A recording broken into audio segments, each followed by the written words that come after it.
밤 11시입니다. 여자 한 명이 혼자 달리고 있습니다. 강변에서요. 이어폰을 끼고 가볍게 달리는 그녀의 발걸음에는 두려움이 전혀 없었고 그 장면 하나가 저에게 이 도시가 다른 모든 도시와 얼마나 다르다는 것을 깨닫게 해주었습니다. 미국에서는 이런 장면은 불가능해요. 경찰도 그렇게 말하고 엄마도 그렇게 말했습니다. 밤에 강변을 혼자 달리는 건 미국 여성들에게 제일 첫 번째 금지 사항이었어요. 그건 단순한 선입견이 아니라 통계로 뒷받침된 사실이었습니다. CNN은 세계 주요 도시의 야간 안전 통계를 10년간 추적했어요. 미국 주요 도시 강변 야간 폭력 건수는 매년 증가했습니다. 런던, 파리, 베를린까지 어떤 도시도 달라지지 않았어요. 강변은 항상 밤이 되면 위험해져요. 그게 세계 주요 도시의 공통 공식이었습니다. 그런데 한 도시만은 달랐어요. 1,000만 명이 사는 대도시입니다.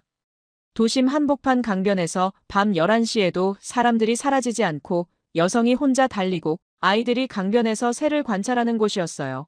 아무도 두려워하지 않는 곳이었습니다. 그리고 이 도시에는 놀라운 비밀이 있었습니다. 도심 한복판 개천에 수달이 산다고요.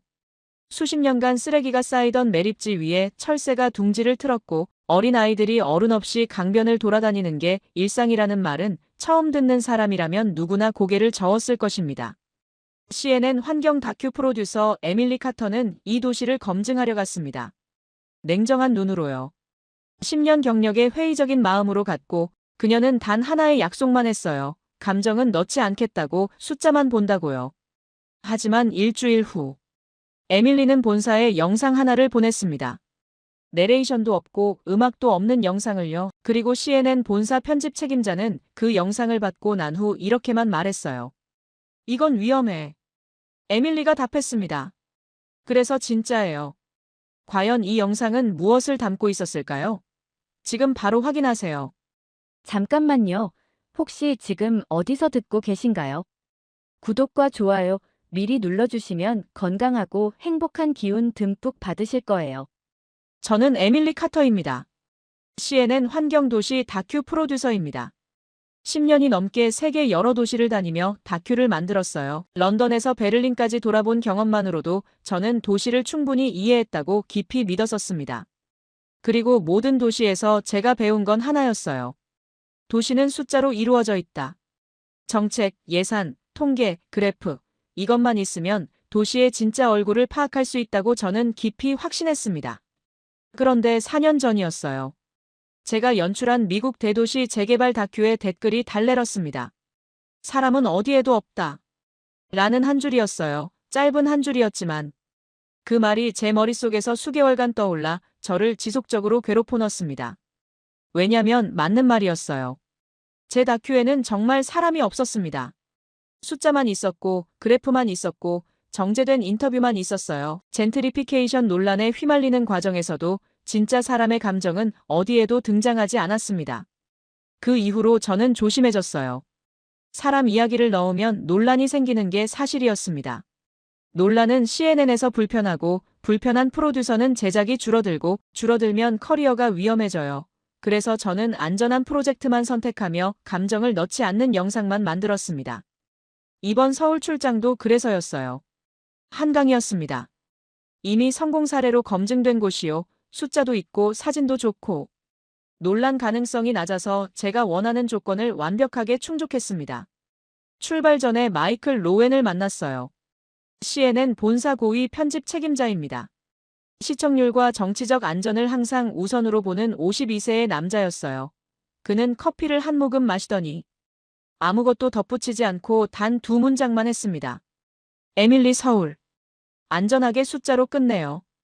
저는 고개를 끄덕였어요. 알겠다고 했습니다. 그것만큼은 제가 할 수 있었어요. 10년간 그렇게 해온 일이었으니까요. 비행기가 인천공항에 착륙했습니다.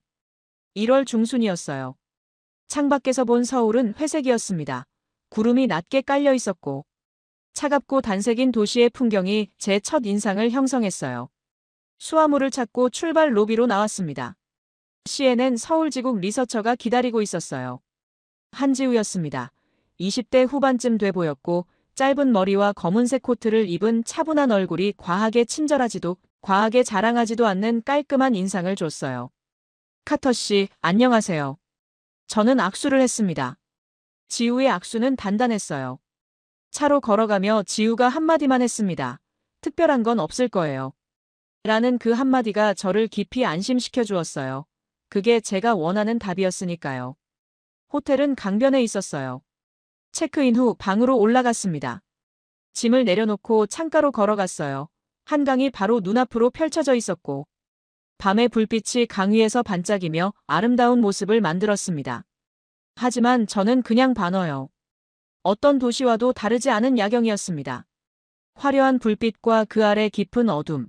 저에게는 뉴욕과도 런던과도 달라 보이지 않았어요. 모든 도시의 밤은 결국 같은 공식으로 이루어져 있다고 저는 생각했습니다. 여행 가방을 열었어요. 짐을 정리했습니다. 카메라 장비를 한 장씩 점검했어요. 모두 완벽한 상태였고, 제 손가락이 오랫동안 익숙해진 동작으로 움직였습니다. 노트북을 꺼냈어요. 보고서 템플릿을 열었습니다. 제목을 써야 했어요.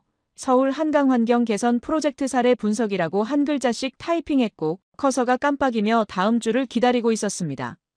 그때 아래에서 소리가 들려왔어요. 아이의 웃음소리였습니다. 저는 자리를 잃어 창문을 들여다봤어요. 강변에서 아이 셋이 난간에 기대 있었고 강을 가리키며 조용히 이야기하고 있었습니다. 밤 10시가 넘었어요. 아이들이 강변에 있었습니다. 혼자였어요. 어른이 없었고 제가 볼 수 있는 범위 안에서 아무도 그들을 지켜보고 있지 않았습니다. 저는 오랫동안 그 장면을 봤습니다. 5분이 지났어요. 아이들은 떠나지 않았습니다. 강을 가리키며 무언가를 들고 들여다보는 듯한 모습이 지속되었고 그 3명의 아이들은 자신이 밤에 강변에 있다는 사실에 아무것도 신경 안 쓰는 듯 했어요. 아직 모르는 게 많았습니다. 이 아이들이 누구인지요.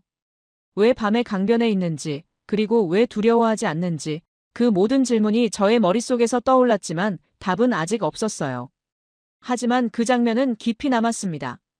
밤새 남았어요. 다음 날 오후였습니다. 여의도 인근 강변으로 갔어요. 촬영팀이 함께였습니다. 카메라맨 둘과 오디오 엔지니어 1명이요. CNN에서 보낸 사람들이었어요. 차에서 내려렸어요. 공기가 차가웠습니다.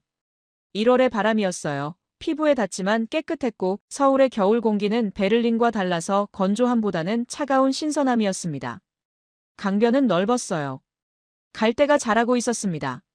바람에 움직였어요. 강 위에서 새들이 날고 있었고 하늘이 회색이었습니다. 저는 망원경을 들고 강을 봐야 했어요. 다큐의 첫 장면이었습니다.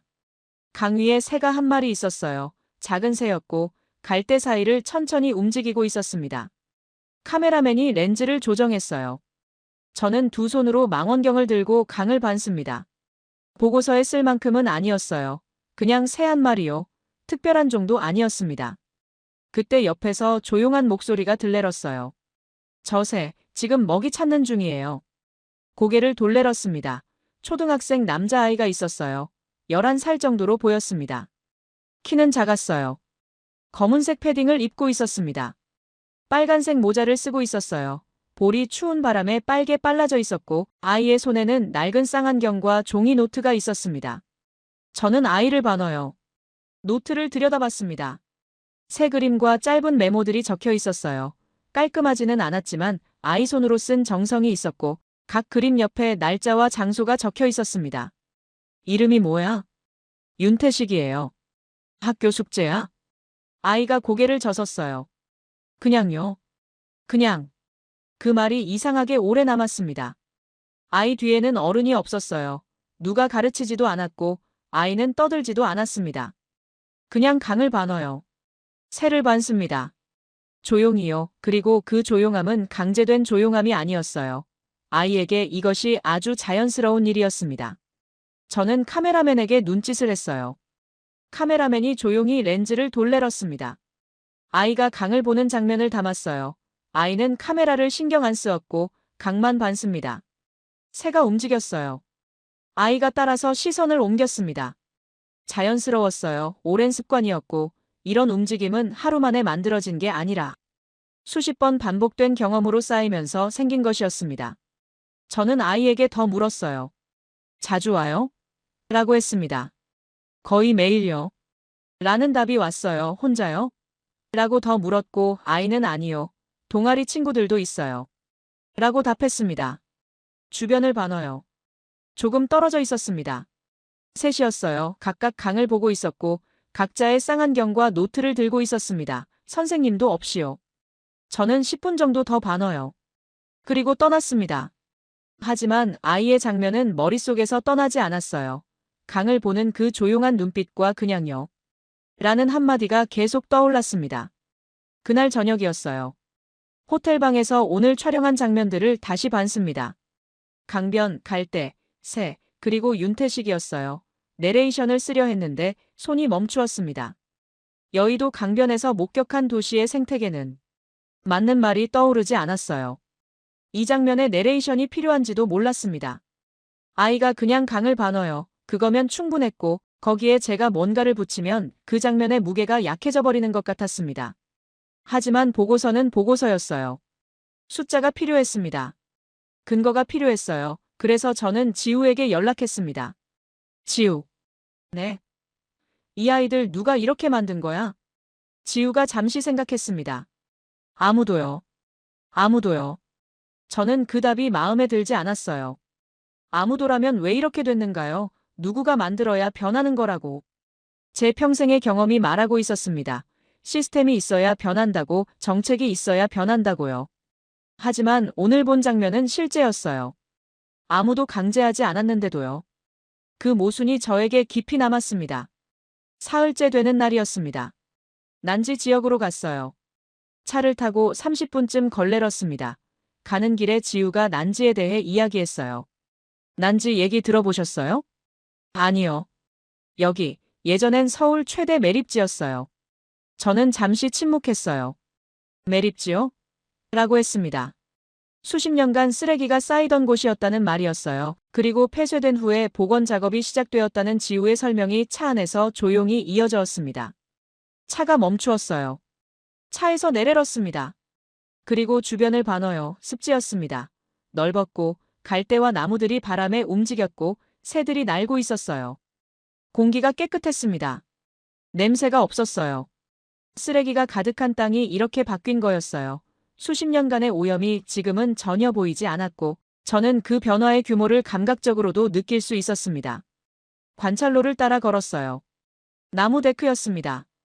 잘 관리된 길이었어요. 습지를 훼손하지 않도록 만든 구조였고 발걸음 하나하나가 안정적으로 이어졌습니다.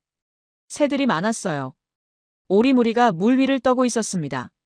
20마리가 넘었어요. 머리를 물속에 담그는 녀석들도 있었고 먹이를 찾는 활발한 움직임이 습지 전체를 가득 채웠습니다. 큰 기러기도 보였어요. 여러 마리가 함께 있었습니다. 목이 길었고 우아하게 물 위를 움직였어요. 그리고 그들 사이에 고니까지 있었습니다. 흰색이었어요. 지우가 조용히 설명했어요.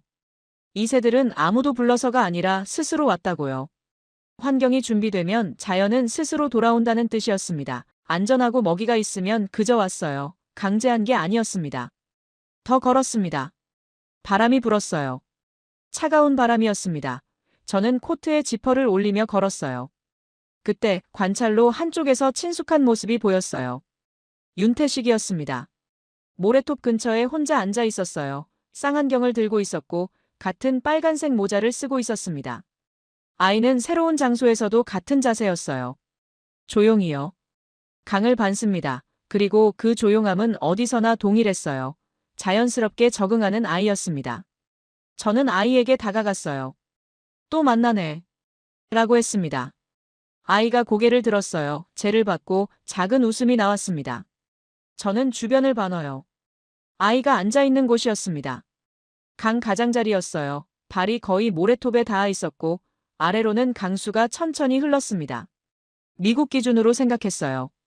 아이 혼자 강 가장자리예요. 어른이 없었습니다.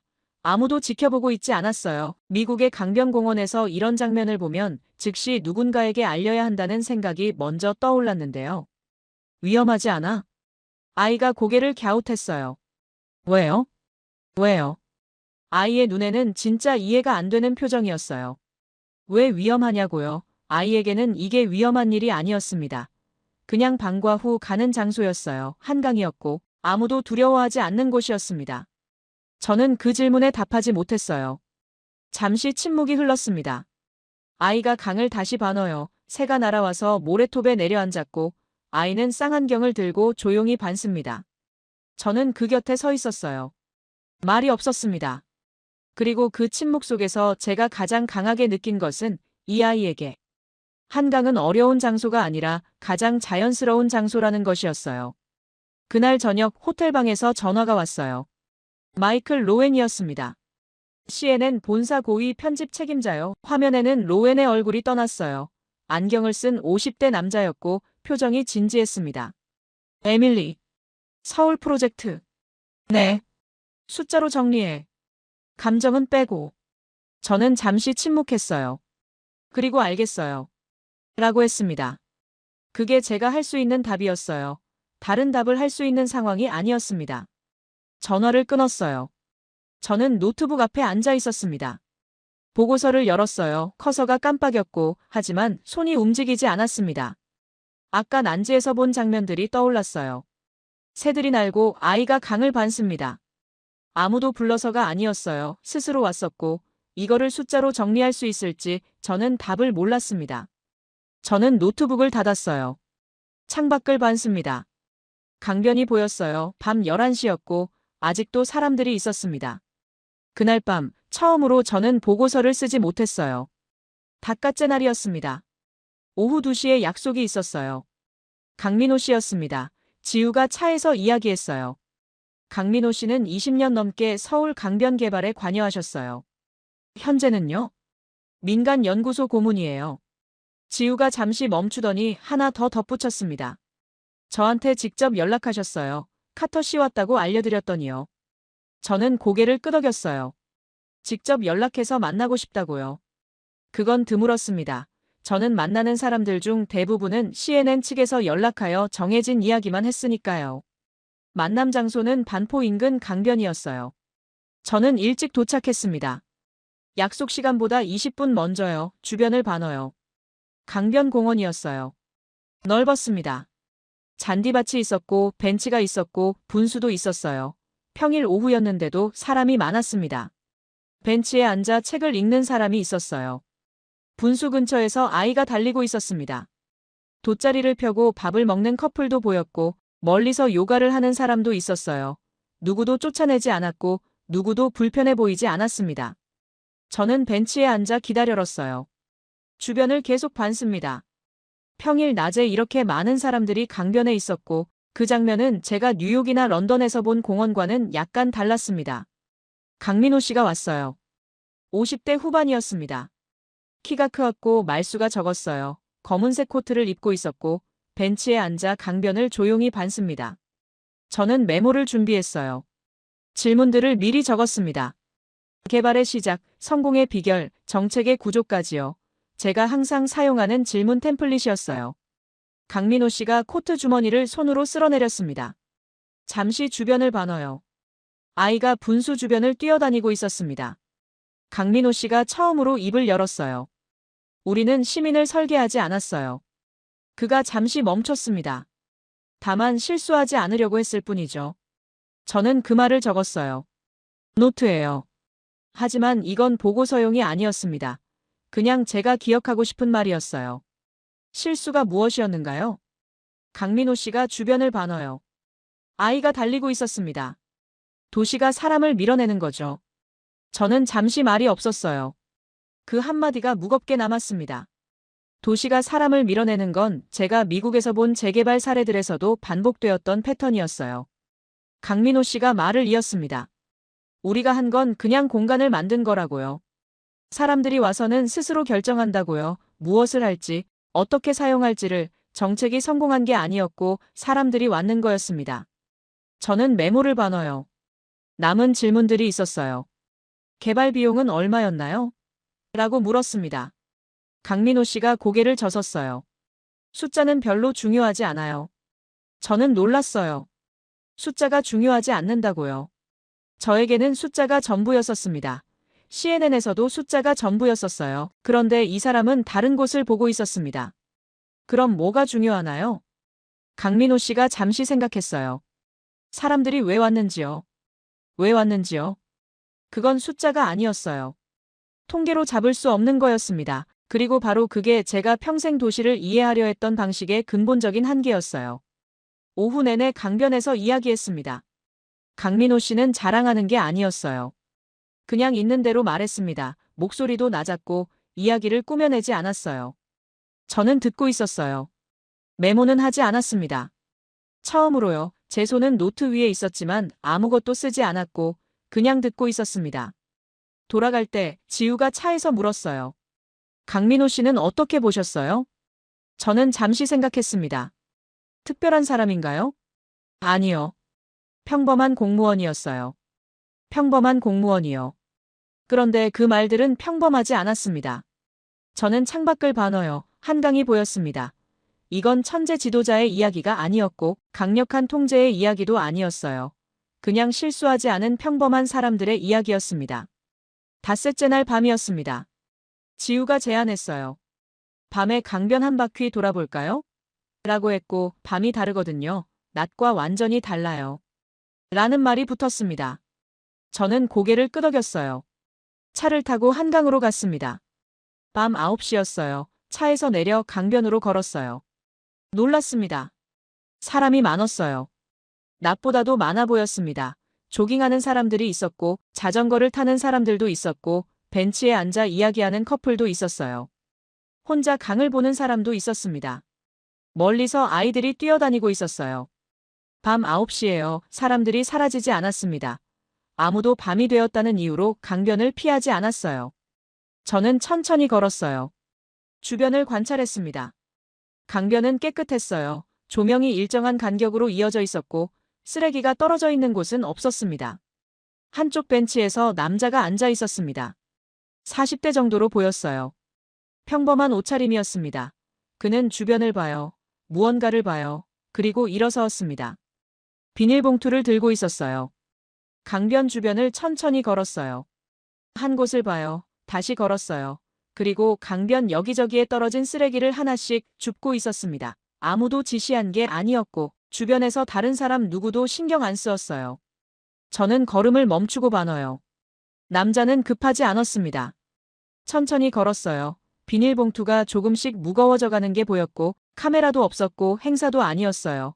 아무것도 강제하지 않는데도 그는 그냥 줍고 있었습니다. 지우에게 물었습니다. 저 사람 봉사자예요? 아니요. 그럼 왜요? 지우가 잠시 생각했어요. 그냥 당연해서요. 당연해서요. 그 말이 더 이상했습니다. 당연하다는 건 누구가 강제하지 않아도 그냥 하는 일이라는 뜻이었어요. 그리고 그게 얼마나 어려운 일인지는 제가 미국의 공원들을 돌아다니면서 본 것들과 비교하면 바로 이해됐습니다. 저는 그 남자를 오랫동안 반어요. 비닐봉투가 계속 무거워져 가었습니다. 남자는 한 번도 주변 사람들의 시선을 신경 안 쓰었어요. 그냥 본인이 해야 할 일을 하고 있었습니다. 더 걸었어요. 100m를 더 가는 사이에 같은 장면을 한 번 더 봤습니다. 이번엔 여자였어요. 30대쯤 돼 보였고. 같은 행동이었습니다. 비닐봉투를 들고 강변을 돌아가며 조용히 쓰레기를 줍고 있었어요. 저는 멈추고 주변을 반어요. 아무도 주목하지 않는다는 거였습니다. 당연한 일이라는 거였어요. 이건 감시 때문이 아니었고 규칙 때문도 아니었습니다. 사람들이 그냥 하고 있었어요. 저는 지우에게 말했습니다. 이거 정책인가요? 아니요. 그럼 왜요? 지우가 잠시 생각했어요. 문화인 것 같아요. 문화요. 20년 넘게 쌓이면 문화가 된다는 거죠. 저는 밤 강변을 다시 봤습니다. 사람들이 움직이고 있었고 조용히 깔끔하게 움직였어요. 이건 제가 본 어떤 도시와도 달랐습니다. 강제가 아니었어요. 스스로였어요. 그리고 그게 더 어려운 일이었습니다. 강제하는 건 쉽지만 스스로 하는 건 문화가 되어야 가능한 일이었어요. 밤 11시였습니다. 강변에 아직도 사람들이 있었어요. 저는 천천히 걸었습니다. 주변을 반어요. 자전거를 타는 남자가 있었어요. 속도가 빠졌었습니다. 바람 소리가 들레렀고 벤치에서 책을 읽는 사람도 있었어요. 조명 아래에서 조용히 읽고 있었습니다. 멀리서 커플이 강을 보며 이야기하고 있었어요. 둘 다 코트를 깊이 입고 있었습니다. 겨울밤의 바람이 차가웠고 그들의 숨이 하얗게 피어올랐어요.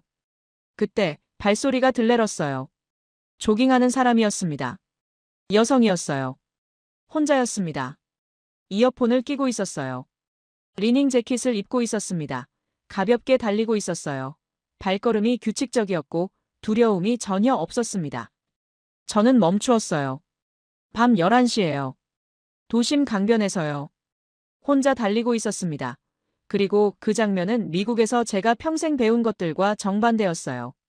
저는 불렀어요. 잠깐요. 여성이 멈추었습니다. 이어폰을 벗었어요. 얼굴을 반어요. 30대 초반이었고 볼이 빨개 빨라져 있었습니다. 아무것도 놀라고 두려워하지 않는 표정이었어요. 진짜 안전해요? 여기서요? 여성이 잠시 저를 반어요. 외국인인 저를 봐요. 그리고 한마디만 했습니다. 여기선요? 짧은 한마디였어요. 하지만 그 말에 확신이 있었습니다. 두려움이 없었고 진심이었어요. 이건 억지로 말하는 게 아니었습니다. 10년 넘게 밤에 이 강변을 달리며 그 안전함을 몸으로 확인한 사람의 말이었어요. 여성이 이어폰을 다시 꼈고 달리기를 계속했어요. 발소리가 점점 작아져가는 게 들레렀습니다. 저는 그 자리에 서 있었어요. 진짜인가요? 이건 정말 진짜인가요? 저는 주변을 봤습니다. 강변이었고 밤 11시였어요. 여성이 한 명 더 보였어요. 이번엔 산책하는 사람이었습니다. 혼자였어요. 천천히 강을 따라 걸었고 제가 본 3분 사이에 2명의 여성이 혼자 밤에 강변에 있었습니다. 이건 우연이 아니었어요. 패턴이었습니다. 그리고 저는 숫자로 이거를 어떻게 설명할 수 있을지 모르겠었어요. 밤 11시 야간 조깅 관찰 1건, 야간 산책 관찰 1건. 이라는 게 보고서에 들어갈 전부였지만 이 장면이 의미하는 건 그 숫자가 아니었습니다. 신뢰였어요. 사회 전체의 신뢰예요. 여성이 밤에 혼자 달릴 수 있다는 건 이 도시를 믿는다는 뜻이었고 누구가 지켜주는 게 아니라 그냥 믿는다는 뜻이었습니다. 저는 호텔로 돌아갔어요. 방에 앉아 생각했습니다. 새벽까지요. 이 여행은 처음엔 안전한 프로젝트였어요. 숫자로 정리하고 보고서로 만들고 끝내면 되는 거였습니다. 하지만 지금은 달라졌어요. 제가 보고 있는 건 숫자가 아니었습니다. 아이들이 강변에서 새를 반고 사람들이 스스로 쓰레기를 주웠고 여성이 밤에 혼자 달리고 있었어요. 이거를 숫자로만 담을 수 있는지 저는 답을 몰랐습니다. 서울에 온 후 6번째 날이었습니다. 저는 호텔방에서 밤새 작업했어요. 보고서가 아니라 영상을 만들었습니다. 저는 촬영한 장면들을 하나씩 다시 반어요. 강변의 아이들이었습니다. 윤태식이 강을 반어요. 쌍안경을 들고 조용히 새를 따라 시선을 움직이고 있었습니다. 난지의 새들이었어요. 고니가 물 위를 움직이고 있었습니다. 아무도 불러서가 아니었어요. 스스로 왔었고 그 장면은 강제와 자연의 차이를 가장 명확하게 보여줬습니다. 쓰레기를 줍는 사람들이었어요. 비닐봉투를 들고 강변을 돌아가는 남자와 여자. 아무도 지시하지 않았는데도요. 그냥 당연하게 하고 있었습니다. 밤에 혼자 달리는 여성이었습니다. 이어폰을 끼고 가볍게요. 두려움이 없었어요. 여기선요. 라는 한마디가 저의 머릿속에서 계속 떠올랐습니다. 분수 옆에서 뛰어다닌 아이들이었어요. 아무도 주목하지 않는 평범한 장면이었습니다. 하지만 그게 바로 핵심이었어요. 평범한 장면이라는 건 그게 이미 일상이라는 뜻이었습니다. 저는 내레이션을 쓰려 했어요. 여러 번 써요. 여러 번 지웠습니다. 첫 번째 내레이션. 서울의 공공공간 개선 프로젝트는 2002년부터 시작되었습니다. 지웠어요. 너무 기업적이었어요. CNN 홍보물 같았습니다. 두 번째 내레이션. 한강은 서울의 심장입니다. 지웠습니다. 너무 감정적이었어요. 듣는 사람에게 감정을 강제하는 듯했고 제가 싫어하는 스타일이었습니다. 세 번째 내레이션. 도시는 사람을 기다린다. 잠시 생각했어요. 그리고 지웠습니다. 어떤 말을 붙여도 장면을 가벼이 하는 것 같았어요. 아이가 강을 밟습니다. 그거면 돼요.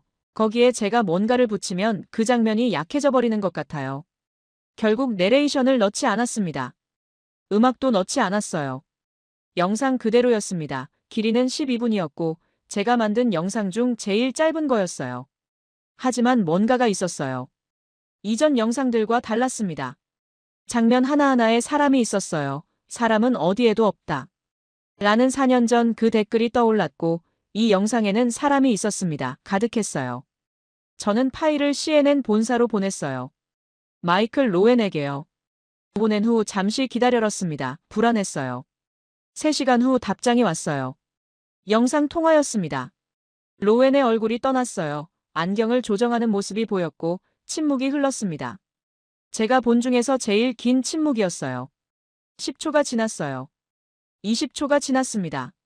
에밀리. 네. 이건 위험해. 저는 잠시 말이 없었어요. 그리고 여러 가지를 설명했습니다. 영상에 있는 것들을 하나하나를요. 밤 11시 야간 조깅, 아이들의 자발적 탐조, 시민의 자율 정리, 난지습지 복원까지요. 로웬이 잠시 침묵했어요. 이건 위험해, 에밀리. 저는 로웬을 반어요. 그리고 한마디만 했습니다. 그래서 진짜예요. 침묵이 흘렀어요. 길은 침묵이었습니다. 로웬이 코를 풀었고 안경을 다시 쓰었어요. 내가 생각해 볼게. 통화가 끝났어요. 저는 핸드폰을 내려놓았습니다. 거짓말이 아니었어요. 이건 위험한 프로젝트였습니다. CNN은 안전한 영상만 원하는 회사이었고 제가 만든 건 그런 영상이 아니었어요. 하지만 저는 어떻게 할 수 없었습니다. 이게 진짜였으니까요. 이 도시에서 본 것들이요. 숫자 뒤에 숨어 있었던 것들요. 그거를 숫자로만, 보고서로만 만드는 건 제가 더 이상 할 수 없었어요. 사람은 어디에도 없다. 그 댓글이 다시 떠올랐습니다. 이번엔 사람이 있었어요. 가득했습니다. 그때 핸드폰이 진동했어요. 11시간 후였습니다. 새벽이었어요. 로웬에서 메시지가 왔습니다. 짧은 메시지였어요. 박류해. 한마디였습니다. 저는 눈을 닫고 숨을 깊이 들이마셨어요. 영상이 공개되었습니다. 첫 24시간 안에 조회수가 폭발했어요. 미국, 유럽, 아시아 전역에서 반응이 왔습니다. SNS에서 영상이 퍼져가는 게 보였고 리트위트와 공유와 댓글이 폭발적으로 이어졌어요. 가장 많은 질문은 하나였어요. 왜 CNN이 이런 영상을 만들었냐는 거였습니다. 내레이션 없는 영상이냐? 이게 CNN인가? 서울이 진짜인가? 본사에서 연락이 계속 왔어요. 마이클 로웬도요. 로웬이 영상통화로 제에게 연락했습니다. 에밀리. 반응이 나타나고 있어. 알아요. 기자회견해야 할 것 같아. 저는 잠시 침묵했어요. 나중에요. 왜? 아직 끝나지 않았어요. 전화를 끊었습니다. 왜냐면 저는 강변에 있었어요. 아침이었습니다. 여의도 인근 강변. 처음 왔던 그곳이었어요. 공기가 차가웠고 1월의 마지막 날이었습니다. 저는 강변을 따라 천천히 걸었어요. 이어폰도 꺼냈습니다. 핸드폰도 주머니에 넣었어요. 아무것도 손에 들지 않았습니다. 강을 반어요. 물이 흘렀습니다. 새들이 날고 있었고 갈대가 바람에 움직였어요. 아름다웠습니다. 하지만 이건 2주 전과 달랐어요. 처음 봤을 때는 그냥 야경이었습니다. 보고서 소재였어요. 숫자였었고 하지만 지금은 강이었습니다. 진짜 강이었어요. 사람들이 사는 강이었습니다. 그때 친숙한 모습이 보였어요. 윤태식이었습니다. 벤치에 앉아 있었어요. 쌍안경을 들고 있었고 종이 노트를 무릎 위에 놓고 있었습니다. 같은 빨간색 모자를 쓰고 있었어요. 아이는 저를 반어요. 또 왔어요. 아이가 말했어요. 네. 저는 아이 옆에 앉았습니다. 벤치가 차가웠어요. 하지만 신경 안 쓰었어요. 1월의 차가운 공기가 피부를 건드레렀지만 그게 신경 안 됐습니다. 강을 반어요. 물이 흘렀습니다. 새가 날아오는 게 보였어요. 작은 새였고 갈대 사이로 날아가고 있었습니다. 아이가 조용히 쌍안경을 들었어요. 강을 봤습니다. 같은 강이었고 같은 새였어요. 같은 아이였습니다.